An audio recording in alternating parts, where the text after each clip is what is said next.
Hello everyone, welcome back to the channel. आज इस video में हम अपना नेक्स्ट टॉपिक पढ़ने वाले हैं और इस वीडियो में जो हम पढ़ेंगे वो है physical assessment of respiratory system. Previous video में मैंने आपको इंट्रोडक्शन दिया था कि रेस्पिरेटरी डिसऑर्डर क्या होता है, उसके कॉमन साइन एंड सिम्टम्स है वो क्या है, और फिजिकल असेसमेंट जस्ट हमने एनलिस्ट किया था। इस वीडियो में डिटेल में हम पढ़ने वाले हैं physical assessment of respiratory system. कि फिजिकल असेसमेंट जब हम करते हैं मतलब इंस्पेक्शन, पैल्पेशन, परकशन और ऑस्कल्टेशन जब हम करते हैं तो हम कौन कौन सी चीजों का ध्यान रखते हैं, हमें क्या देखना होता है। एज इन जब हम इंस्पेक्ट कर रहे हैं पेशेंट को तो हम क्या चीज दिमाग में रखते हैं कि हमें क्या नोटिस करना है, ठीक है।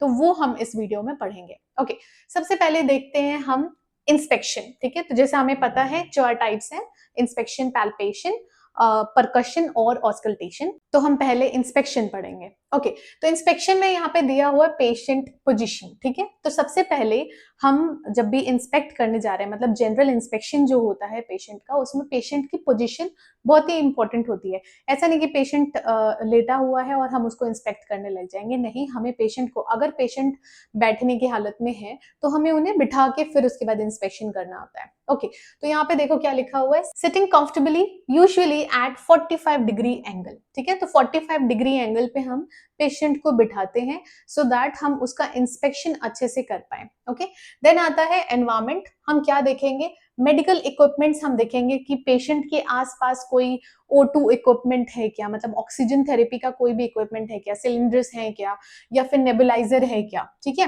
कोई ऑक्सीजन टैंक है क्या, या फिर नेबुलाइजर जो नेजल कैनुला लगा है वो तो नहीं है, कुछ भी। ठीक है, हम वो देखेंगे। नेक्स्ट आता है हैंड्स एंड फिंगर्स। तो हैंड्स एंड फिंगर्स में हमें क्या करना है, असेस फॉर क्लबिंग। क्लबिंग मतलब जो हमने पढ़ा था प्रीवियस वीडियो में, क्लबिंग ऑफ फिंगर्स, जो कि हाइपोक्सिया, सीवियर क्रोनिक हाइपोक्सिया को शो करता है।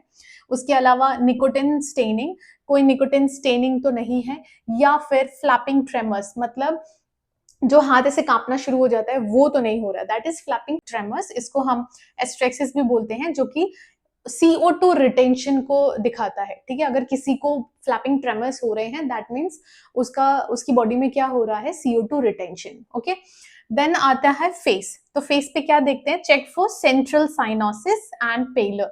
अब सेंट्रल साइनोसिस क्या है, ब्लूइश डिस्कलरेशन देखेंगे हम अराउंड माउथ, या तो टंग पे देखेंगे या म्यूकोसा पे देखेंगे। ओके, तो सेंट्रल साइनोसिस देखना है और पेलर भी देखना है।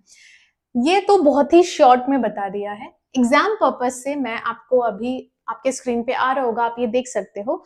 तो अगर हम ऑब्जर्व करेंगे तो ये कुछ चीजें हैं जो हम ऑब्जर्व करते हैं, जैसे कि chest shape, chest movement, respiratory rate, respiratory rhythm, respiratory depth, skin colour, use of accessory muscles, nasal flaring, intercostal retractions, position of the patient, या फिर हम जो नॉर्मल रेस्पिरेटरी रेट है एडल्ट का वो भी चेक करते हैं। ठीक है, तो जब हम चेस्ट शेप देखते हैं तो हम असेस कर रहे हैं कि कोई चेस्ट डिफॉर्मिटी तो नहीं है, या फिर कोई क्रॉनिक लंग डिसीज तो नहीं है।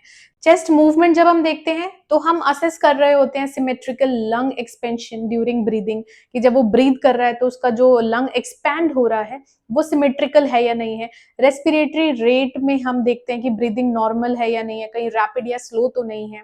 रेस्पिरेटरी रिदम में देखते हैं हम कि जो इरेग्युलर पैटर्न तो नहीं है कोई, या फिर कोई रेस्पिरेटरी डिसऑर्डर्स तो नहीं प्रेजेंट है। रेस्पिरेटरी डेप्थ में हम देखते हैं कि शैलो है रेस्पिरेशन, जो ब्रीदिंग हो रही है वो शैलो है, डीप है, या फिर नॉर्मल है। स्किन कलर में हम साइनोसिस देखते हैं या पुअर ऑक्सीजनेशन देखते हैं। साइनोसिस हुआ दैट मीन्स पुअर ऑक्सीजनेशन है। उसके अलावा हम जब यूज ऑफ एक्सेसरी मसल्स देख रहे हैं तो ये हम इसलिए देखते हैं so that we can identify increase work of breathing और रेस्पिरेटरी डिस्ट्रेस। नेजल फ्लेयरिंग देखते हैं, स्पेशली ये ना हम इन्फेंट्स में देखते हैं, बच्चों में देखते हैं, टू डिटेक्ट रेस्पिरेटरी डिस्ट्रेस या फिर कोई सीवियर डिफिकल्टी तो नहीं है। उसके अलावा इंटरकोस्टल रिट्रैक्शन, इंटरकोस्टल रिट्रैक्शन हम इसलिए चेक करते हैं ताकि हमें पता लगे कि एफर्ट कितना लगा पा रहा है, मतलब जो लंग है वो जो एयरवे ऑब्स्ट्रक्शन तो नहीं है, कोई लंग्स को ज्यादा एफर्ट तो नहीं लगाना पड़ रहा, या कोई और लंग डिजीज तो नहीं है। पोजीशन ऑफ द पेशेंट हम देखते हैं so that we can assess whether the patient is using positions, जैसे कि ट्राइपॉड पोजीशन है टू ईज ब्रीदिंग, ठीक है। तो ट्राइपॉड पोजीशन होता है ऐसे आगे बेंड होके बैठना, आप इमेज में देख सकते हो।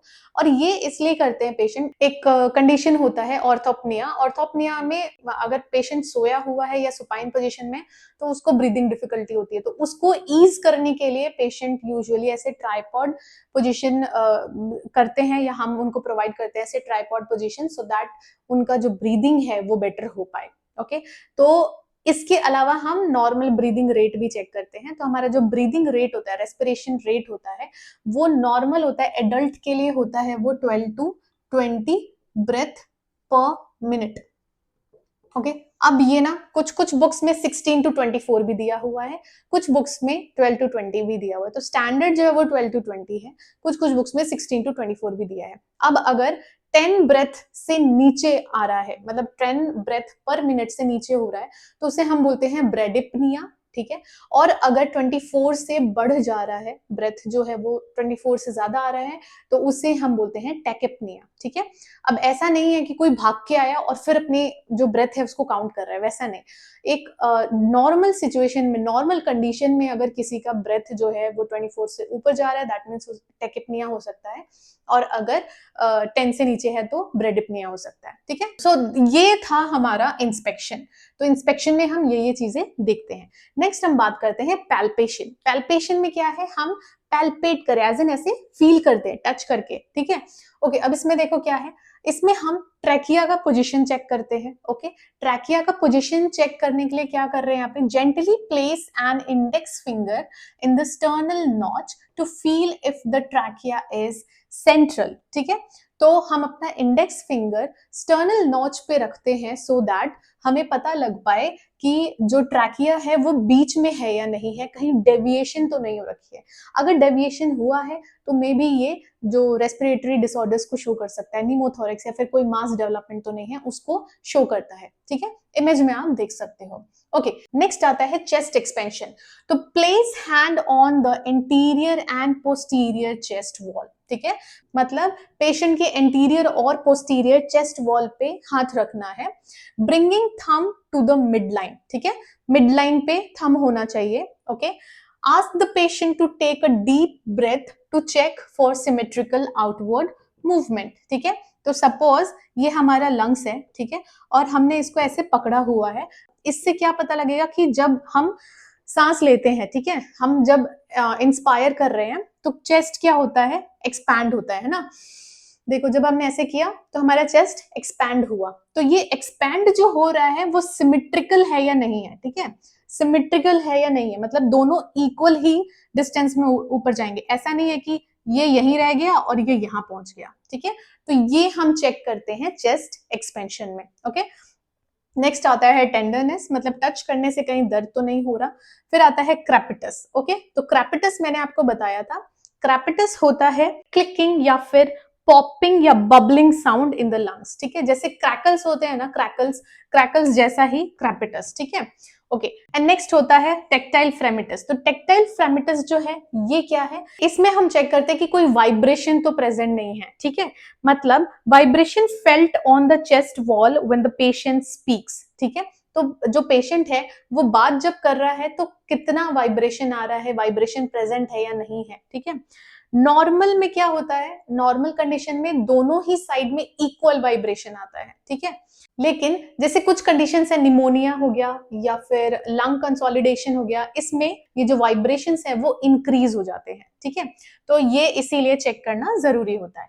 नेक्स्ट आ जाते हैं हम परकशन पे। अब परकशन क्या होता है, systematically tap across the lung zone, ठीक है, comparing right to left and interior to posterior. मतलब राइट साइड को भी टैप करेंगे, फिर लेफ्ट साइड को टैप करेंगे, इंटीरियर टैप करेंगे, फिर पोस्टीरियर टैप करेंगे। अब देखो टैपिंग करते हैं तो हम, ये हमारे जो मार्कर्स है वो है, ठीक है। रेजोनेंस का क्या मतलब है कि नॉर्मल एयर, ठीक है, नॉर्मल एयर। ओके, अब रेजोनेंस क्या है, नॉर्मल कंडीशन है, मतलब नॉर्मल लंग है, ठीक है। हाइपर रेजोनेंट कब होगा, हाइपर रेजोनेंट मतलब बहुत ही ज्यादा एयर, और ये एम्फाइसीमा जैसे कंडीशन जो हैं, या फिर न्यूमोथोरेक्स है उसमें देखा जाता है। डल की अगर मैं बात करूं तो बहुत ही लेस एयर रहता है, क्योंकि हो सकता है कि फ्लूइड और सॉलिड ज्यादा है, तो ये यूजुअली निमोनिया में या फिर ट्यूमर में देखा जाता है। और लास्ट आता है फ्लैट। फ्लैट मतलब no air.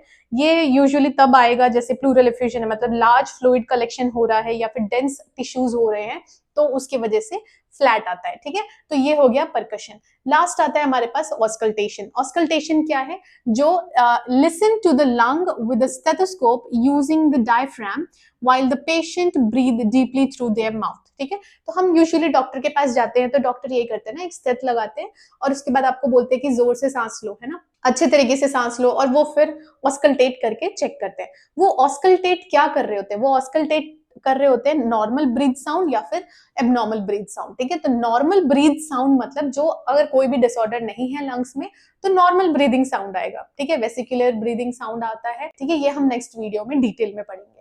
Abnormal breath sound check करते हैं, जैसे वीजिंग हो गया, स्ट्राइडर हो गया, या क्रैकल या रैकल साउंड हो गया।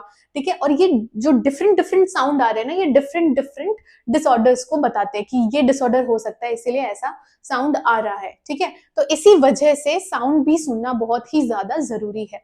अब यहाँ पे मैंने इसको डिटेल में इसलिए यहाँ नहीं बताया बिकॉज ये बहुत ही लेंथी हो जाएगा, तो अलग से एक वीडियो, नेक्स्ट वीडियो में हम ये दोनों ही पढ़ेंगे, जहाँ पे हम डिटेल में पढ़ेंगे नॉर्मल साउंड क्या होता है, कहाँ से नॉर्मल साउंड्स आते हैं, हम किस एरिया में चेक करते हैं जब हम नॉर्मल साउंड सुन रहे होते हैं, और एबनॉर्मल ब्रेथ साउंड्स कैसे होते हैं वो मैं आपको सुना के भी बताऊंगी कि नॉर्मल या एबनॉर्मल साउंड्स कैसे होते हैं। ओके, तो आई होप आपको ये सब कुछ समझ में आ गया हो। इसके लिए आपके स्क्रीन पे एक इमेज भी आ रही होगी। अगर आपको ऐसे समझ में नहीं आया तो इमेज देख के थोड़ा बहुत क्लियर हो जाता है, तो ये आपको इजीली समझ में आ जाएगा, आप इसका स्क्रीनशॉट भी ले सकते हो। ओके, तो आज के लिए इतना ही। आई होप आपको ये सब कुछ अच्छे से समझ में आया हो। अगर ये वीडियो अच्छी लगी तो वीडियो को लाइक करें, चैनल को सब्सक्राइब करें, और कोई भी डाउट या फिर रिकमेंडेशन है तो आप मुझे कमेंट सेक्शन में बता सकते हैं। Thank you so much for watching.